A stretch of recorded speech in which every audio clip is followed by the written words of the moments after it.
All right, here we are at another episode, or should I say a continuing episode of Flipping Houses for Rookies. It's a continuing saga. It's a saga. I don't know about that. So we're on episode number 292. Life is a saga, Peter. Come on. For some people, it's worse than others. It took us 5 minutes to get started this morning. Bop, bop, bop, bop, bop.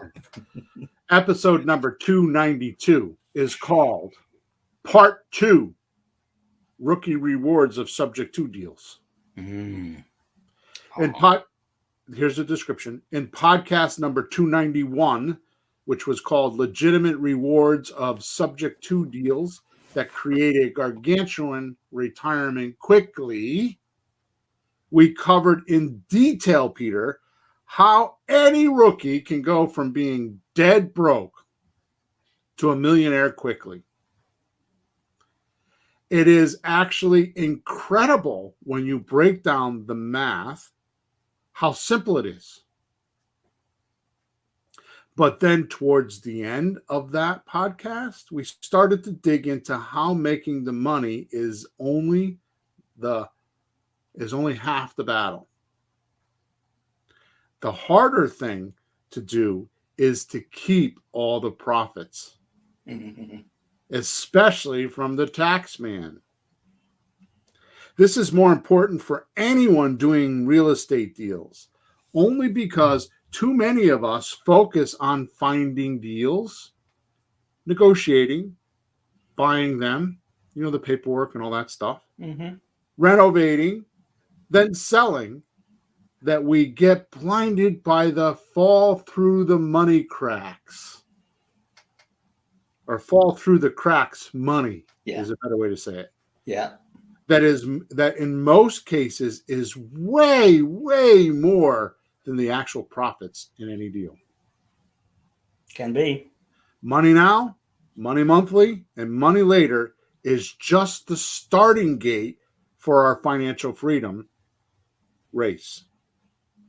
So you are going to want to know what we have to say today so you can hear all of these very unknown struggles. No, I did that intentionally. What? I'm joking with myself. I'll read that again. Well, somebody has to. That's my bad humor. Excuse me. We have to say, so you're going to want to know what we have to say today so you can hear all these very unknown strategies to make your goals 10x quicker than you think. Good morning, Johnny Cashflow. How are you this morning? So there is a link in the chat that will help you with today's podcast. I'll just leave it at that. Also, realize that, and you can find that. I'm sorry, I got to get my head together here. There's a link in the description of where you're watching us or listening to us, not in the chat, because the chat is in front of me. What I meant to say is if you wanted to join us on this podcast live, you can do that by going to Facebook or YouTube. When we record around 9:30 a.m. on Thursday mornings, Eastern Standard Time. Sorry that it doesn't meet most people's schedule, but it meets Pete's and my schedule, and that seems to be what counts at this point, right? We'll be a little cocky there, but we both have very busy schedules. So you can go to Flipping Houses for Rookies, either on Facebook or on YouTube, and you can type in the chat or the comments, and it's right in front of us. I can see the chat in front of me, and I'll answer any questions, okay? Also, you can leave us a review. That would be good, okay? So, or subscribe to the channel that you're listening to or watching us, because we keep track of all that stuff. Those are our report cards. We still get report cards, Peter. Yeah, my age. Did you know at 70-something years old, you're 70 or 70-something? I want to get it clear, because I want to say 70-something. Hey, it's easy this way. I was born in 1950. Might as well be 1898 for most people, but that's what it is. 1950. Take it or leave it. Did they have warm water back then? You had to heat it up, though. Yeah. You had to heat it up. All right. So here we go. Okay, Pete. I made some bold promises today in the description. You did, man. Which means we have a lot to cover today. So let's start off with a quick recap of the podcast episode that I spoke about in the description, which is episode number 291, which is the one before this one, which is called Legitimate Rookie Rewards of Subject to Deals that Create a Gargantuan Retirement Quickly. Mm-hmm. In that podcast, we used a very conservative deal that produced about $5,000 a month in money now. Oh, wait a minute. No, you said a month. Oh, yeah, you meant a month. Yeah, so yeah. Let me do it again. So yeah. I don't know what the hell's the matter with me this morning, but I got to get my head right here, right now. I got too much stuff floating around. So, all right. So we used a very conservative deal that produced $5,000 money now. Mm-hmm. Right. And that's very conservative on a non-refundable deposit when selling on a rent to own, which is how we sell almost all our properties. Right. That deal also had $200 a month for cash flow. Yeah, that is low. And it had about $15,000 for money later, which is the equity or the profit. Mm-hmm. Right. So those are extremely, extremely, extremely low numbers. And I'm going to explain that in a minute, right? Mm-hmm. So I say that because I'm on the East Coast. The two coasts, the East Coast and the West Coast, have absorbently high numbers, but the middle of the country doesn't. So I'm going to pick the middle of the country, use those numbers because you just multiply them on the two end states, right? So multiply by 2 or 3. Yeah, in California by 10. So the deal structure looked like this. This was the example that we used in the last podcast, right? So the market value was $100,000. Mm-hmm. The purchase price was $90,000. We financed it with a subject to deal, which means we took over the seller's existing loan payments, right? Mm-hmm. And the money monthly to pay the mortgage with the taxes and insurance was $900. Okay. So to recap, the market value was $100. We paid $90. We took it over subject to, which means we took over their monthly payments of $900 a month. Right. That was the deal we used, okay? Mm-hmm. So then we sold it. Again, this is all a recap from last week. We sold it using a lease option to buy method for $110,000. Mm-hmm. We paid $90, sold it for $110. The monthly payments were $1,100 a month. So we were paying $900, sold for $1,100 a month, right? And the cash at closing was $5,000 down. Mm-hmm. Okay, now I want you to know that if you're on this planet, which we call Bill's planet, I want you to know this is, I had a one-on-one conversation with a guy yesterday, and he's asking me how he can get his, it kind of irked me a little bit because he's talking to me about coaching, and my coaching isn't that much money, I don't think. Mm-hmm. And he's kind of balking at me a little bit about the price to find out he just spent $8,000 on a coaching program, and he's coming to me because they're not helping him. Yeah. Right? See, have you ever heard that before? Yeah, exactly. So the point that I'm trying to make is he's asking me, like, how soon can I start making money? And it's really up to, really comes up to how many phone calls do you want to make or how many people you want to talk to. I don't care if it's phone calls or texting or whatever, right? But here's the point that I'm bringing up. This deal is so conservative because nowadays, if you've been paying attention, my average deal, and I get busted on this because I help a guy do coaching that's been doing it for 40 years. And he busts me all the time because my average cash flow is between $800 and $1,000 per month. And he's like, yeah, this coaching client yesterday, or soon to be coaching client yesterday, was saying, yeah, but that's because of your prices, because he's in Akron, Ohio, believe it or not, Cleveland, which is where we buy properties for. Yeah, right. Right. Yeah. What I explained to him, and the reason why I'm diverting right here, is because I'm saying you would get $5,000 down. You're probably better off to take a little less money, like $3,000 down. Even if you did take the $5,000 down, you tell them that they need to have more money, and you get them on a note for another $3,000 or $5,000, Mm-hmm. So what it does is it takes your $200 a month because so if let's just say they have 5,000, they have let me get a number here. They have $3,000 down on a $100,000 house. Okay, that's So that's three grand 3%. or 3,500. We'll say 3,500, right? Okay. What you could do is say, well, we really need 7,000 or 8,000 down. How about if I take your 3,500 and on top of the rent, which will be 1,100, you pay another $150 a month towards your down payment, Mm-hmm. right? So what happens now is now instead of making $200 a month, you're making $350. Right. And that's how I make my big profits. That's how I do $800 or $1,000 a month deals. It's not that I'm robbing the houses or paying less or I'm better than anybody else or talk to the clients. It's just the math. It's just knowing how to sell.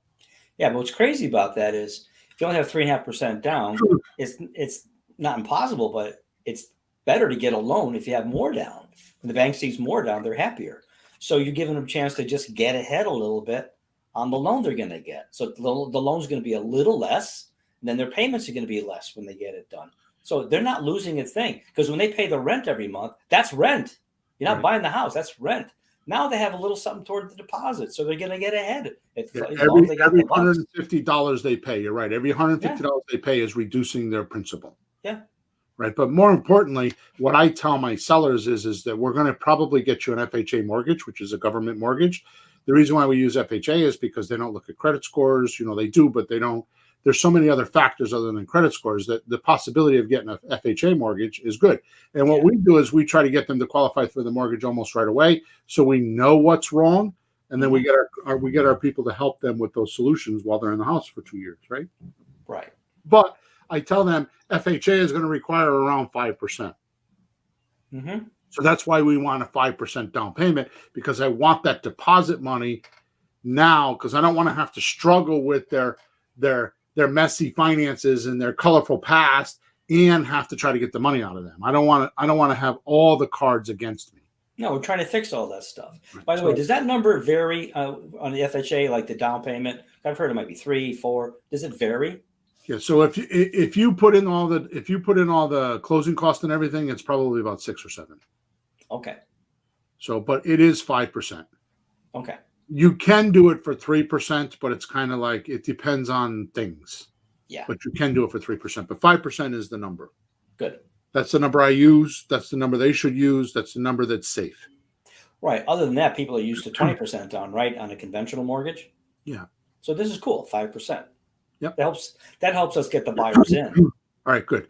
So now that we kind of sidetracked there a little bit, let's get back to the deal. So we bought for 90, sold for 110, right? Mm-hmm. We paid 900, rented for 1,100, and we got $5,000 down. Yep. So that means if we got a $5,000, money now is $5,000, money monthly is $200, and money in the back end is $15,000.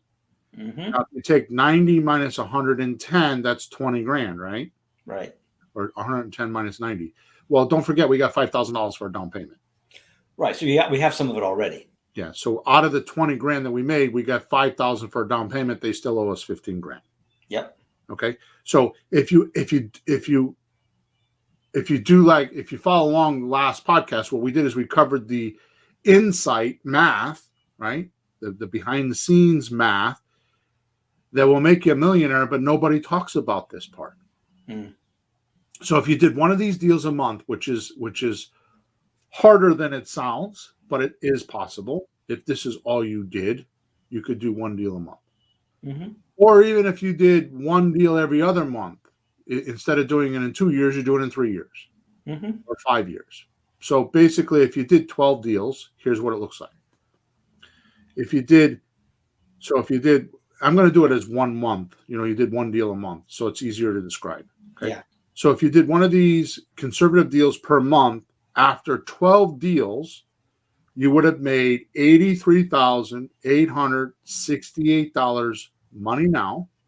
Just on this, if you did this conservative deal, which I'm telling you is so ridiculous, it's once you start doing deals, you're going to realize it. $83,868 money now. $15,600 money monthly, right? And $180,000 money later, which is your equity, for a grand total of $263,000. Mm-hmm. Now, you asked last week about the money monthly. Why is it only $15,600? Because every month you're putting a new deal in, and that's what you're getting. It's $15,000, Mm-hmm. right? But it adds up to a total of $263,000. Right. So it keeps For a building. year, right? Now watch this. Year 2, which means you go from deal 13 to deal 24, which is another 12 deals. So Mm-hmm. year 2 looks like this, right? It goes like this: $281,064 in money now, $28,800 in money monthly, $180,000 money later, for a grand total of $464,000, $464,064. 464064. 464. That's doing 24 deals. Mm. Okay. Then, lastly, we talked about doing, when you're doing all these deals, you're naturally going to get better, right? I mean, you're just going to get better and better. Well, once you've seen a deal all the way through to the end, the next time you talk to somebody from the beginning, it's a different story. Yeah, you'll know the stumbling blocks, and you'll be a lot better at the foresight of the deal, right?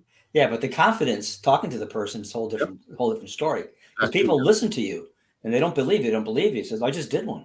Yeah. It worked like this. I did that. I did that for the people. They moved to Denver, and the people came in from Southington, and they couldn't get the house, and I got them in. They're so happy. And they go, oh, sounds real to me. Yep. You know, then it's a little easier.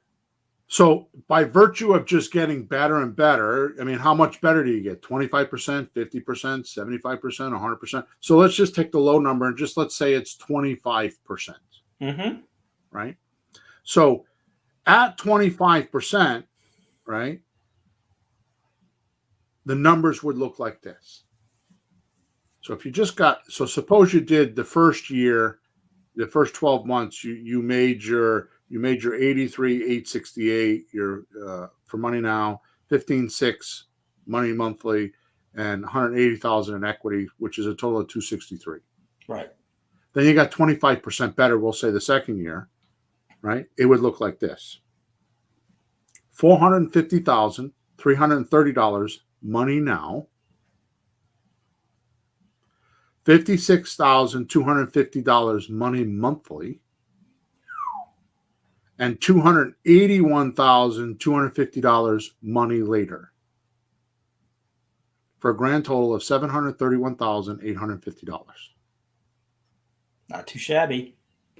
So when I say I make millionaire makers, this is how. I mean, I know I'm going through it. That's what we were talking about before the plan. So I'm going to tell you, because it happens to me. It's happening to me right now. Mm-hmm. You know what stops me or stops you or stops anybody else from making $731,850? Noise, distractions, uncompliance, no compliance. You ask somebody to do something, they don't do it. Now you have to do it. Mm-hmm. Right? Yeah. I mean, we were talking about before I got here. My father-in-law's on his deathbed in Texas. We're in Connecticut. Yeah. Right? We're doing a bunch of fundraising for the church, and it's got a lot of noise because they need to get money for certain things. So we've been helping them with that. Mm-hmm. Right? Plus, I have all my coaching research and development I got to work on. Right? Plus, I do all my own emails and I write books, and it's like all that stuff could happen before I talk to a seller. So I have to be very strict with, I have to talk to sellers. Mm-hmm. Right? That's right. My point is that it's not the system that is the problem. My coaching group is tuned up right now. It's actually not even a coaching group anymore. It's an apprenticeship program. You come into an apprenticeship program, it's like you're my partner. You're doing the deals with us as a team. There's 15 or 18 of us as a team, and we all work together, and we all help one another to do the deals. Boy, talking about learning instead of talking about it. Yeah. I put my mind where my mouth is. It's been fabulous. It should really be called an internship.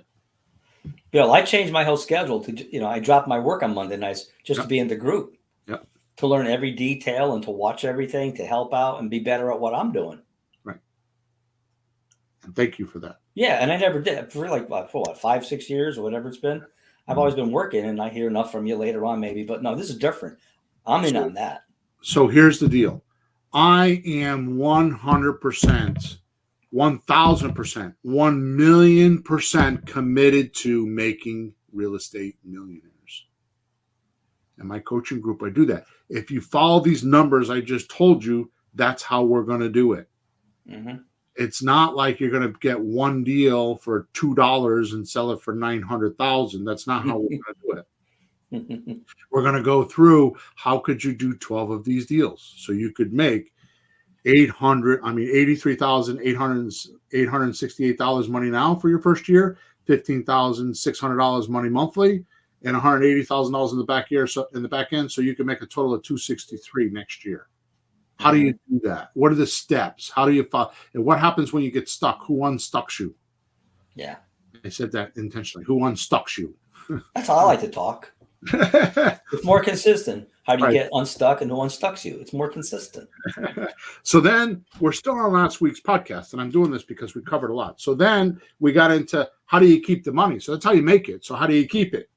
So the first thing we talked about was subject to deals are way, way, way, way, way more popular today. And the reason why I know that is not only are the subject to taking over a mortgage subject to on the government documents, which most people don't know, but every real estate transaction in the United States right now goes through the government. Yeah. So you get your settlement statement from the government. They send you the settlement statement. How's that? Communism, huh? So they send you the statement. So they see all the numbers. Somebody sees all the numbers. Yeah. Right on the government's document called the HUD-1, which is actually a settlement statement, it says taking over the mortgage subject to. So that's number one. Number two, I now see attorneys popping up in many places in many states saying that they're subject to specialists. So that begs me to the next thing that we covered, which is now that the attorneys and closing agents are doing it, banks are way more relaxed on this due on sale close thing because it's done legally. It's not done on a kitchen table, sneaking behind everybody's back. So nowadays, anybody that's saying subject to is bad is just completely ignorant. They don't know how to do that. That's all. Okay. Then we went over how we buy old mortgages for 3 and 4%, because for 14 years or 13 or 14 years, mortgages have been 3 and 4%. Well, with the economy the way it is and inflation going and the interest rate is going up. So what's going to happen when interest rates are 5, 6, and 7% or more? We're going to still be buying the old mortgages at 3 and 4% because we're taking over mortgage payments, right? So we're buying the properties at 3 or 4% interest. But when we sell on rent to own, it's going to be at that higher number, right? So if we're paying, we'll say $1,300 for a mortgage and the current value of that same mortgage is for $1,500, you just made $200 a month. Yeah, that's the current market on it. Right. And that's what people are expecting. We just got, You're not getting more interest. You're not charging more interest. It's just when you rent, you can get the current market, because if they had to go get a mortgage for the new rate under, say, 6% for that dollar amount, they're going to pay $1,500 where you're only paying $1,300. So without even doing any math, without doing anything, you just made $200 just because of the currency, because you bought at an old price and sold at a new price. Sure. Right. That's like, don't you wish you could go back right now and buy a 57 Chevy Bel Air brand new off the showroom for, what was it, $800 or $2,000? I was watching Barrett's auction the other night, and they had one of them things go for $106,000. Sure. So imagine if you bought it at the original price when it was on the showroom in 1957 and you had it now. It's the same example. Right? Yeah. Well, I've talked to people that bought houses. Oh, my father bought these in the 60s and 70s. Like, what? Yeah. So they've been paid off for quite a while. So then we also covered how to get more, how we get the mortgage payment interest reduced or deducted. Right. So here's something that nobody talks about because it's a play on words and the federal government can come after you if you say it the wrong way. But suppose you're making on an average subject to deal for me, I make about $400 before I get the down payment assistance stuff in there. Yeah. So let's say it's $400. So if you're making $400 a month positive cash flow, right? Yeah. That's $4,800 a year. Well, I'm paying the mortgage, right? Because it's a subject to deal, so I'm paying the mortgage. So guess what? In February, the bank sends me a bank statement or a statement, says, "Oh yeah, you paid this year. This is one of my deals. You paid $6,088.81." Oh, really? And Interest.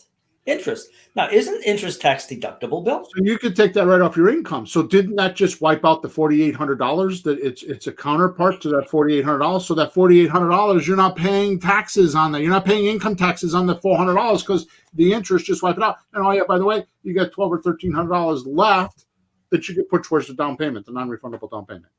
Yeah, deduct it off something else. So we talked about that. Then we covered the 3.64% of depreciation, right? Which is on every deal. So because the deed's in your name and because you own the property, you get depreciation, which is 3.64%. That adds up. Yeah. Right. Which leads us to where we are right now. Okay. That's where we left off the last podcast. Right.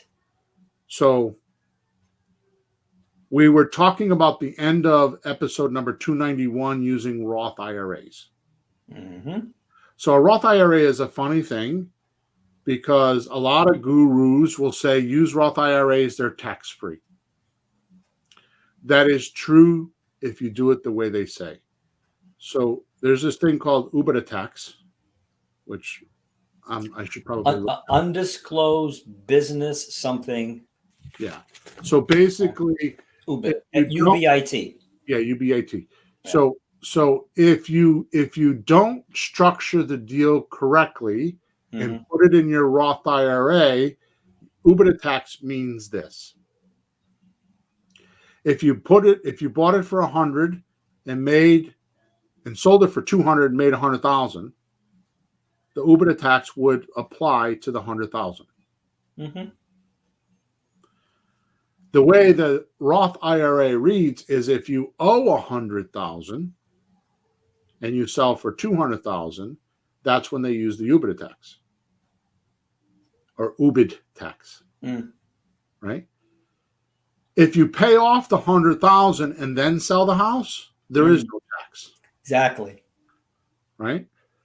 So when I first heard that, I was like, oh my goodness, how that changes the whole thing. But then I have a conversation with my CPA, and guess what I find out?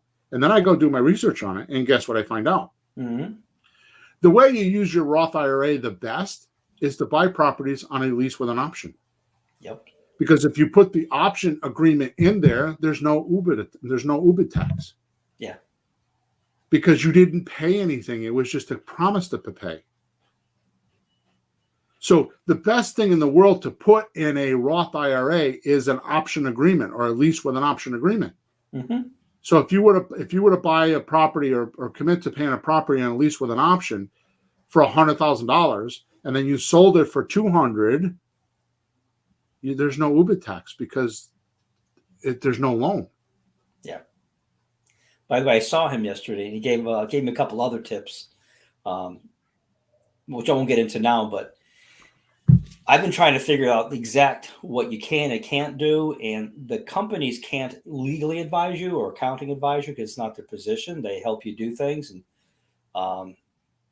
so our friend Dave told us exactly who to talk to get the absolute best correct advice. So did you get the name of a tax attorney? No, he didn't get. No, it wasn't that. What he said was get a financial advisor. Who specializes in that, because that's their whole thing. How you get money, control it, and keep it. So it's a financial advisor. Because is it a tax guy? Is it a lawyer? Is it the accountant? That's who he said to check with after we talked. When Peter says I spoke to him yesterday, he's talking about the CPA. Our guy. Yeah. All right, so let's keep moving. So that's good, Peter. So here's what happens with Roth IRAs. Here's why they are not popular, other than what I just told you. And there is a way around that. So if you get a little bit of an education on that, and again, this is all stuff we cover in the coaching group if you need it. one person could put a maximum of $7,000 into a Roth IRA per year. Right? So one person. So if you're married, that means you could put $14,000 in there. Mm-hmm. Okay. So you put $7,000 in a Roth IRA, which is why so many don't use their Roths to buy real estate. Because it's not enough to pay for something? If you don't buy and trade real estate the way we do it, you'll need $200,000 for a $200,000 house, which is a lot of $7,000 years or $14,000 years. Mm-hmm. So you have to build that up. It's not like you can say, oh, I'll put $200,000 in my Roth this year and then buy the house. And no, you're only allowed $7,000 a year. Yeah, it used to be $6,000. They raised that? It's $7,200 this year, yeah. Cool. But because we only need $100 to do most of our deals, like, for example, a lease with an option, for example, or even, I'm going to talk about this later, but the way I file my deeds, all I have to do is pay $70 for filing. There's no other money. Mm-hmm. So because we only need $100 to do our deal, we can do 70 deals with our $7,000. Right. Now watch this again with math, right? So if you were extremely sloppy, if you were a fourth grader, I kid you not, if you were doing this caveman style, and I'm being so mean right now, if you were a complete flipping idiot and you knew nothing about real estate, you could on one of these deals easily make 20 grand just by following the steps. Hey, Bill, the companies give the one I went with gives a book out to read, a little paperback. And when I first got it, I read most of it. And they have an example of a policeman who was not a real estate guy, but he bought something on $100 option, did a little whatever the heck, and sold it, made $1,700. And he said, and he didn't have to pay taxes on it. It was a little tiny deal, his first time. Oh, I'll do this, do that. Oh, it makes $1,700, no tax. It's right in the book from the company as an example amongst many others. I just happen to remember that one because he's a cop, he wasn't a big real estate kid. And his first deal, he was happy to get the 17 and not have to pay taxes on it. Exactly. Right off the Roth, $100 in, 17 out. Which, by the way, it doesn't cost you anything to set up a Roth IRA. You just got to find, somebody to do it for you. And there's not many. I think it's, what is the name of the company? There's Equity Trust and Quest.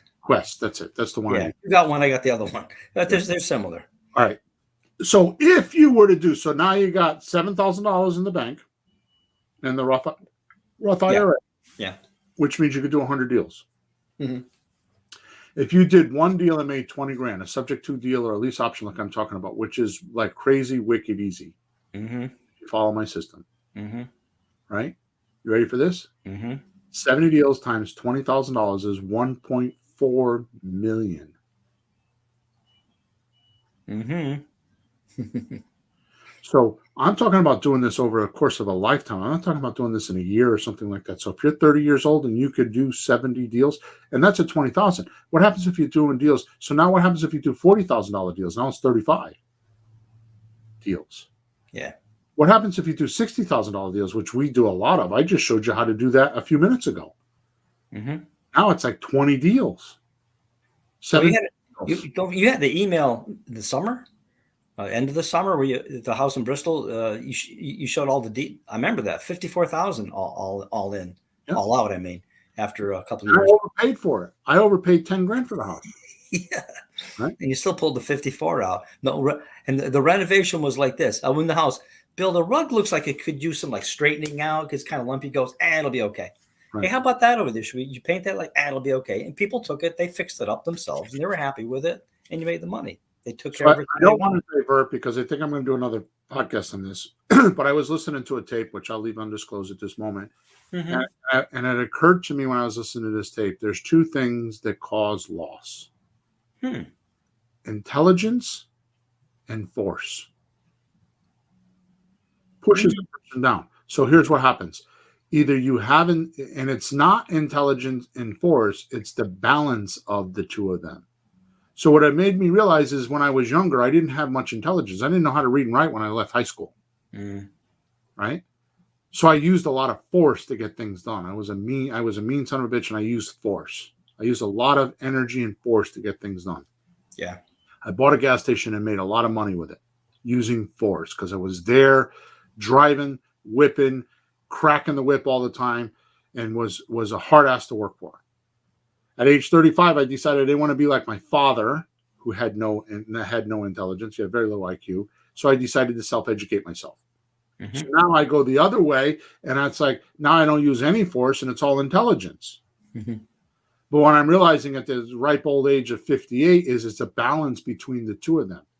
So when I run into people that are not coaching clients and want to learn how to use this, they're trying to use force with no intelligence.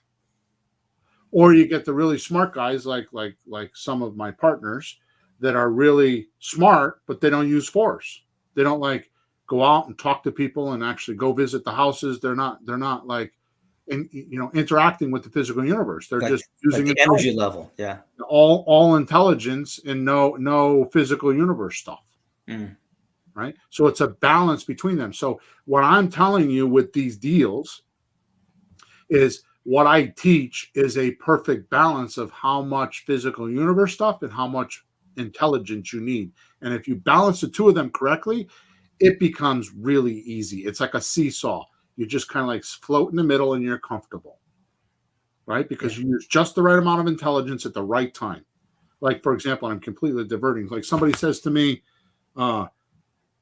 you walk into a house and somebody says, tell me about yourself. Right? Oh, yeah. Most people would be, well, blah, blah, blah, blah. I did this. 20 minutes later, you're still talking about you. Yeah. Where what I'm talking about is intelligence. Oh, what did you want to know about me? Well, how many houses have you bought? It just changed. Now I don't spend. Oh, I bought hundreds of properties. You want some addresses? Yeah, how much smarter that is than just like blah blah blah blah. Where nothing you might say answers something that they have in their head. You're just trying to find out what do you want to know, and you tell them that. Exactly. So hey, you know what they said? I caught this last week with you. I don't know if you caught this. We were getting some training. Answer questions with questions. Yes. Right? Yeah, that's Socrates. Yeah. That's Socrates. It came from Mr. Legrand, but via Socrates from Socrates. Yeah, but isn't that smart? There's a question like, well, that's in Jim Camp's book. Cool. And it's a Socrates. That's an old time Socrates thing, right? So yeah, we try to teach people not to talk too damn much, but that's the way to do it. You ask another question, then you know at least what they want to know, and just answer that, and you're done. Right. So to finish this up, you're right. So to finish this up, if you don't have just a little bit of intelligence on the subject or the thing at hand, I'm not saying you have a high IQ or low IQ. I'm just talking about what to do with the exact thing. Just a little bit. You don't need a lot. It could be street smarts, just smarts, some kind of smarts. So just by having a little bit of intelligence. So if you go into somebody's house and they say, tell me about yourself, and you talk for 20 minutes, that's using all force, no intelligence. Yeah. Zoom, zoom, zoom, zoom. Or I could be too slick and use too much intelligence and say, oh, well, I've been in business for 21 years and I got a 5-star rating with the Business Bureau. That's too much intelligence. You're trying to sound smart. So here's the point that I want to make. And I think I'm going to try to make this into a podcast. Mm-hmm. But next week's podcast is going to be really good because I'm going to talk about how to make a team, an all-star team. Ooh, cool. Right. But after that, I think what I'm going to do is here's the trick. Here is the trick. You don't need to have some spectacular words, or you don't need to have some what's the word I want? Some like the perfect script. Yeah. It's not startling things that you need to talk about, like that nobody knows about. What you need to do is be real. So the trick of force and intelligence is to balance them with reality. What does the person know? What can you tell them? What could you tell them that they could experience easily? Yeah, like the acceptable truth or the acceptable right level. That's what I'm talking about when the two of them. So I'm way off topic here. That's interesting though. But my point is that's what makes deals. Creative real estate deals. What we just talked about is the meat and potatoes that we gave you in the last 4 minutes is how you make deals. So making 20 grand is not, you don't need to know, I'm going to divert again. I can't help myself. So I go into a business, one of my businesses, and I'm looking for what's bugging it, what's holding it back. Mm-hmm. Right. And this is funny language, but it's not, I don't need to understand something. It's understands, it's plural. Understanding. Yeah. No, not understanding, it's understands. There's more than one thing wrong, and I need to understand those things. Right. So it's never just one thing. So when a person's trying to learn real estate, it's not just one thing they need to learn. Multiple things that add up to that one thing. But here's the point that I'm trying to make is what I try to emphasize like a whole lot is you have the tools already. I mean, if you've rented an apartment or rented a house in the past, you're 90% of the way there of actually doing a lease option and giving somebody $100 out of your IRA and putting it in your IRA and making 20 grand. Mm-hmm. If you've rented a place, it's that easy. What you're doing is you don't have a balance between the force and the intelligence, so you can come up with the right simple things to do so that you can have that. You're fighting with yourself. You're your own enemy. Mm-hmm. Right? All right, so let's move on. So that's pretty cool. That's IRAs. That's pretty cool. We'll do a whole thing on that later. If somebody sends me requests for it, then we can keep doing with that. But and I'm not an IRA expert. I just know that we're trying to use them and we're learning. So we're learning out loud with you. Okay. Yeah. All right. Because the next thing is because of the language I use on my deeds, which is one sentence. It took me 16 years to learn this. 16 years to learn this, and I'm going to give it to you for free right now. Write this down, folks. So there's a thing called conveyance tax. Mm-hmm. And when you file a deed with the city hall, there's a form you fill out, and the city gets 0.5% and the state gets 0.5% in most cases. Sometimes it's 3/4 and 3/4, but most cases it's 1%. Yeah.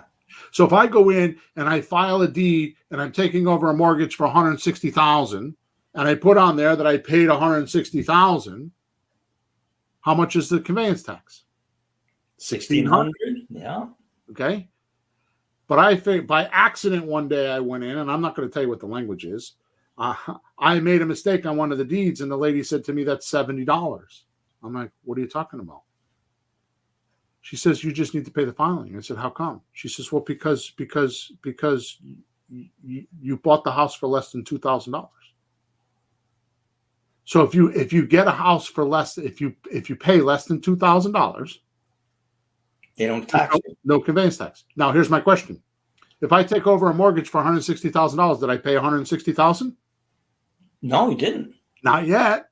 I will eventually, but not yet. You didn't. No.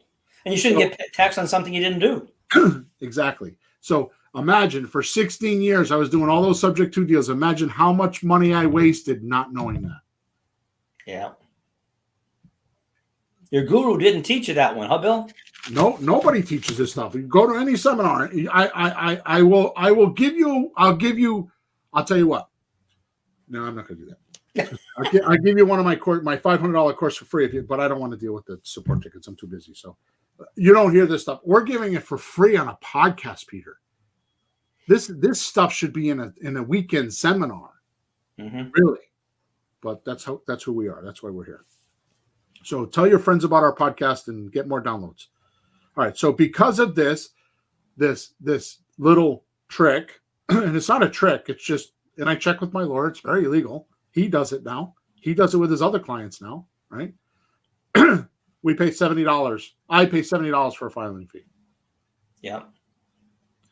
Which means we tell our seller that we're going to pay all the closing costs, right? Yeah.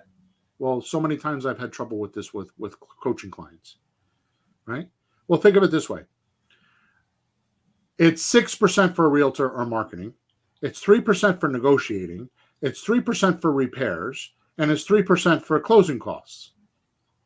Yep. So if I'm the realtor and doing the work, I get the 6%, right? If I'm negotiating, I get the 3%. If I assign the repairs to my buyer, I don't have 3% repairs, right? And because of what I just told you about this conveyance tax thing, a majority of that money is gone because I know how to do the paperwork. So that 15% is in a very special place. Hit National Bank, baby, right in my pocket. Because I did all the work and I earned that 15%.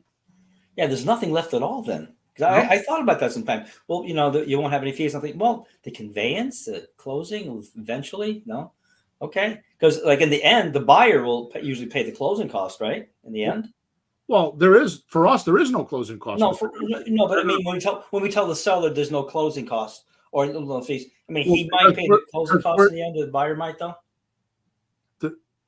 I'm confused. I just told you there are no closing. No, in the end, like when the buyer eventually.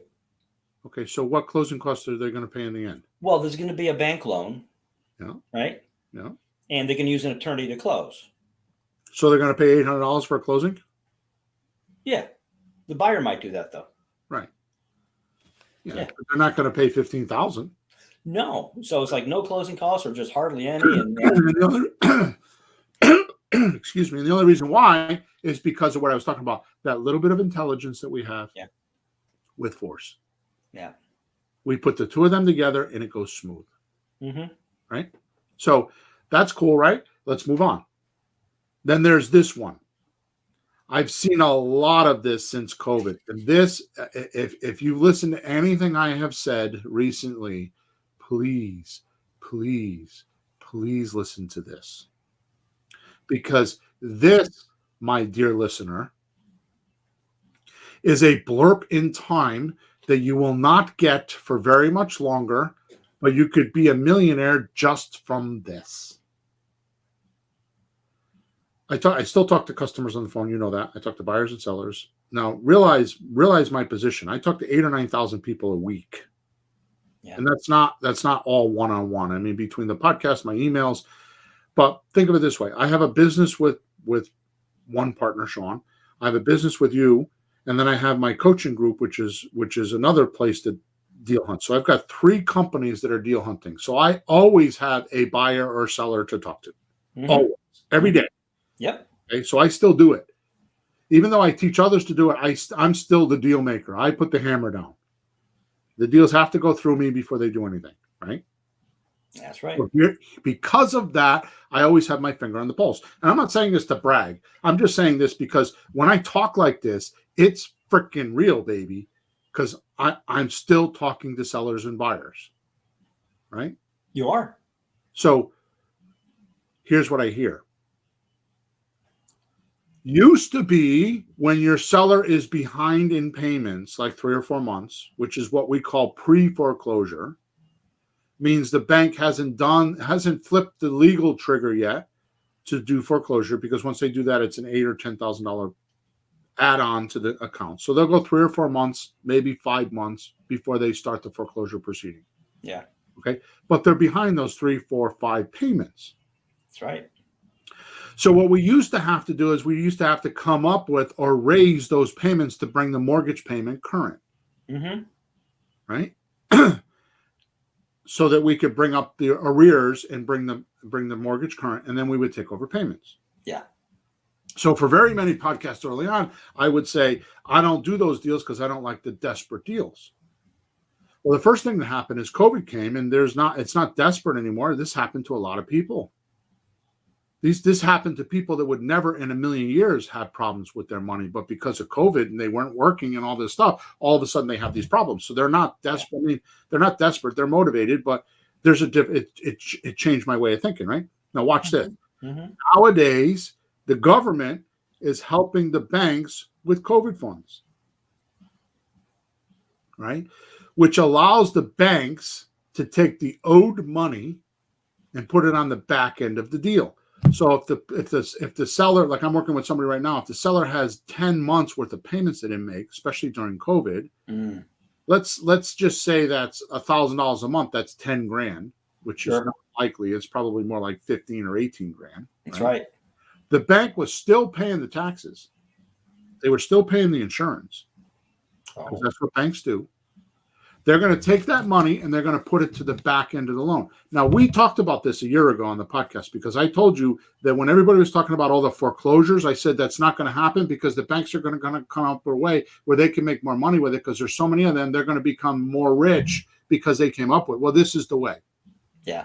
Okay, so here's what they're doing. It's called a loan modification.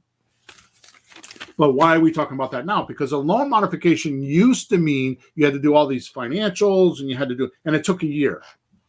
But now with COVID, you don't need much. You don't need a lot.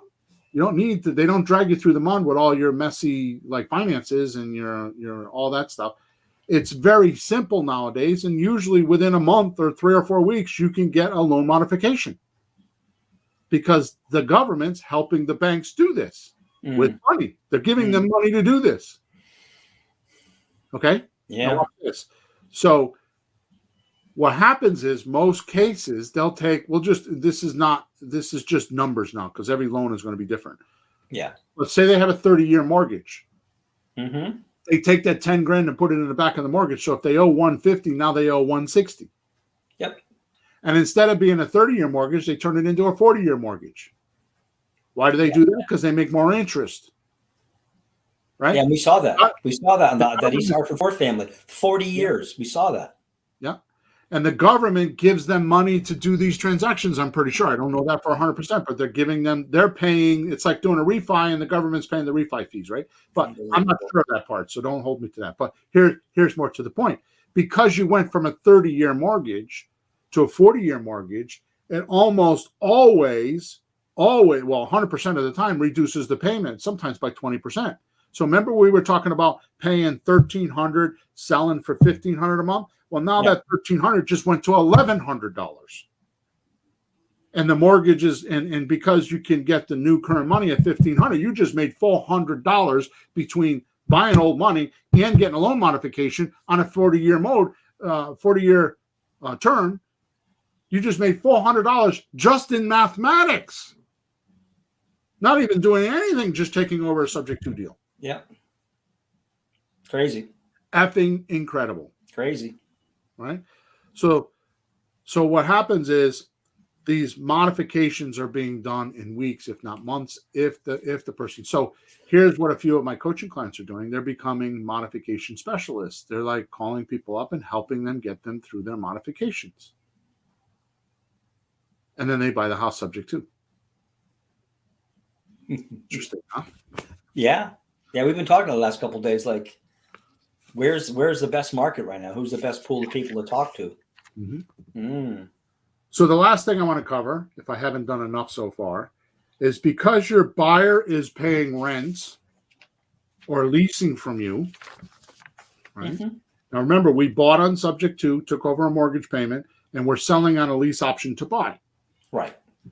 So because we're selling on a lease with an option to buy, the only thing that the renter or the tenant gets, not a renter, the only thing that the buyer gets with their lease payment is use of the property. Mm-hmm. We take that rent money or the lease money per month and we pay our principal reduction mortgage. So they pay $1,500, we pay our $1,300 or $1,100, whichever number you're going to use, our $1,300 a month mortgage. Mm-hmm. Well, in that $1,300, it's going to pay the taxes, the insurance, and it's going to pay principal and interest. Yep. Now, if you really want to be clever, you could actually look for properties that have had mortgages for 10 years. So, and I don't do this, but the older the mortgage, the more the principal, the less the interest, because most loans are designed to get all the interest or a lot of the interest in the first 5 years.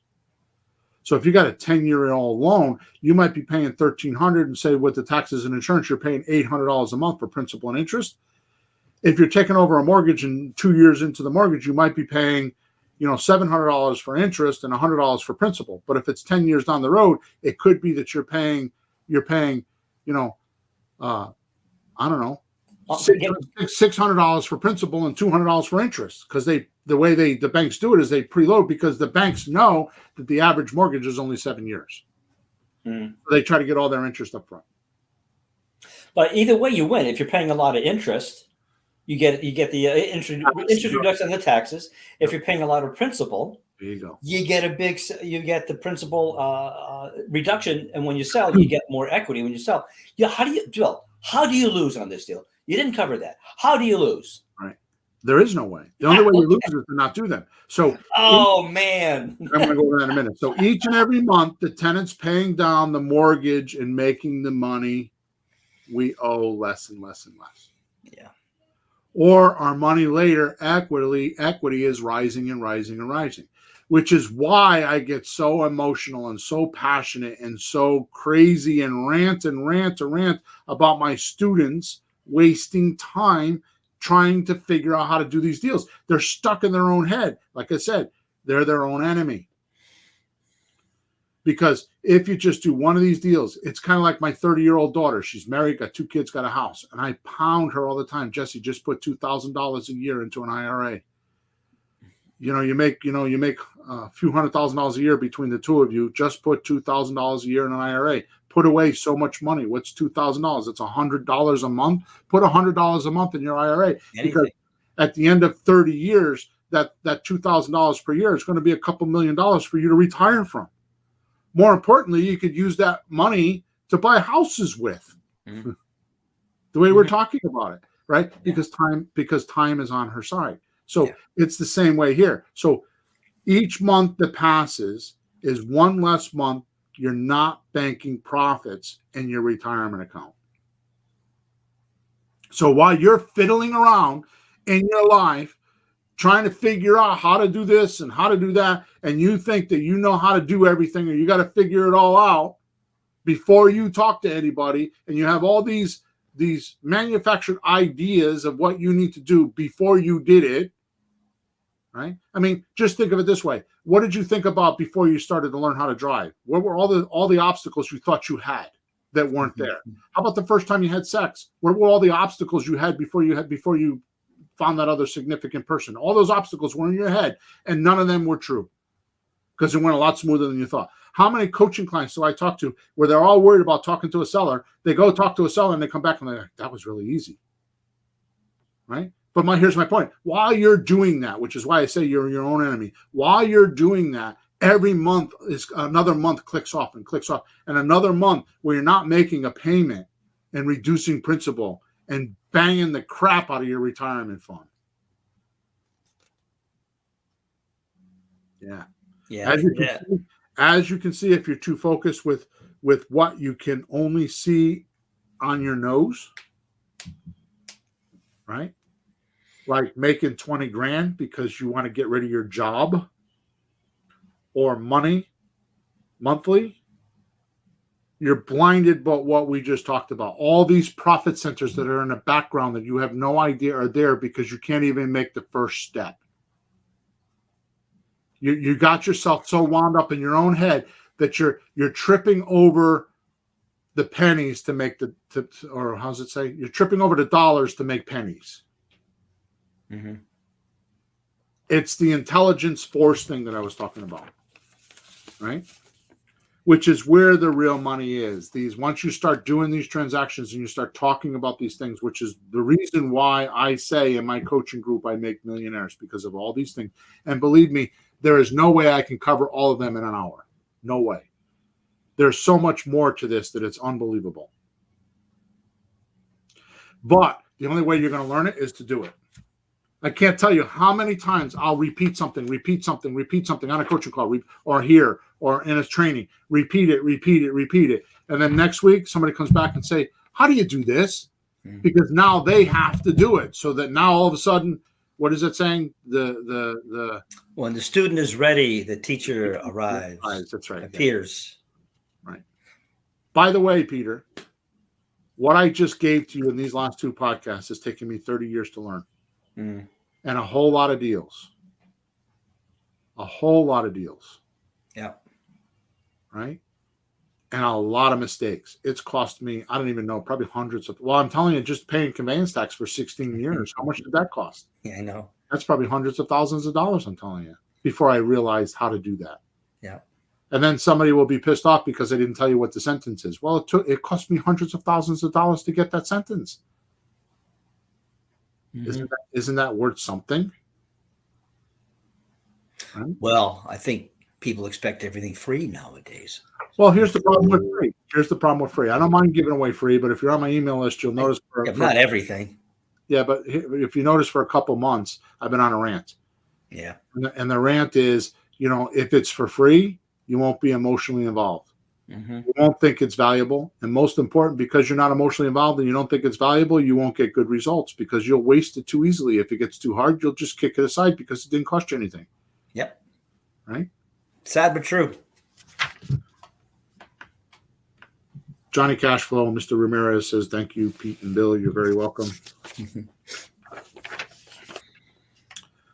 Okay, so to end off here, again, it's taken me 30 years to learn all this, to make it, not only learn it, to make it organized and simple so you can understand it, so I don't have to go through all my stories like earlier podcasts to tell you how to do things. So I'm going to do something very unusual today, Peter. Yeah. I want a paycheck. I want to get paid for what we just taught you. Really? Yep. So you want people to send $5 each? What do you want? So in the description, I put a link to go leave us a testimonial. I think I've done my share. I think that you can put your exchange in. And if you're one of those people that just dropped off the call, then your karma will get you. Go try to do deals like that because you're shortchanging people. If you're shortchanging me right now, you're shortchanging other people. The way you do something is the way you do everything. So if you shortchange me right now, you're going to shortchange sellers, and that karma will bite you in the ass. You won't do what we just talked about. So please, as soon as possible, go in the description, click on a link, type it, put an audio, a video. But you should know, I've been thinking about ending this podcast series. I'm not sure I'm going to do it. So low testimonials or responses will only push me more into shutting the podcast down. Because if you don't, communication is two-way, not one-way. If you don't respond to our communication, it's a one-way flow. It's a stuck flow. It's always us communicating to you. We get no feedback. Why would we want to keep doing that? Imagine talking to your spouse or your significant other. Blah, blah, blah, blah, blah, blah, blah, and they don't answer. Blah, blah, blah, blah, blah, blah, blah, and they don't answer. And you did that for 3 days. After a while, what's going to happen? You're going to leave because you're not getting an answer. That's where we're at. If you're not willing to give us some exchange and tell us how we're doing, or at least give us some sort of something, then we're going to go away. And that's not a threat. It's just maybe we're not valuable. Maybe this podcast's not valuable to people, which is not true because I get a lot of stuff already anyways. But the point is, how valuable is it to you right now? I just gave you, I'm going to tell you right now, we went to a Ron LeGrand seminar a month ago, and we paid for that seminar. I think it was a few $100s to be in the seminar. It was just a one-day seminar, which, by the way, is a seminar to sell you his course.